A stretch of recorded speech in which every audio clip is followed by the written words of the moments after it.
Inilah sosok Huda, pembunuh wanita bertato di Blitar, Jawa Timur yang ternyata adalah pacar korban sendiri. Huda tega menganiaya pacarnya sendiri yang bernama Dita Oktavia, hingga tewas dikarenakan cemburu. Pelaku menduga korban menjalin hubungan dengan pria lain. Usai melakukan penganiayaan hingga akhirnya Dita Oktavia meninggal dunia, Huda kabur ke Semarang. Sebelumnya, gempar penemuan jasad wanita bertato yang tergeletak di pinggir Jalan Raya Blitar Malang, Desa Popoh, Kecamatan Selopuro, Kabupaten Blitar, pada Senin, 7 Juli 2025. Setelah melakukan penyelidikan diketahui jika wanita bertato itu merupakan korban pembunuhan.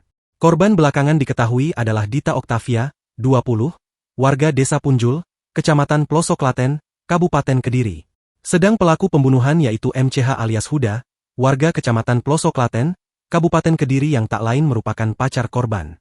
Sebelum peristiwa pembunuhan itu, pelaku dan korban sempat terlibat pertengkaran saat dalam perjalanan menggunakan sepeda motor. Pelaku lalu memukul korban di beberapa lokasi di Kediri dan Blitar lalu membuang jasadnya di pinggir jalan.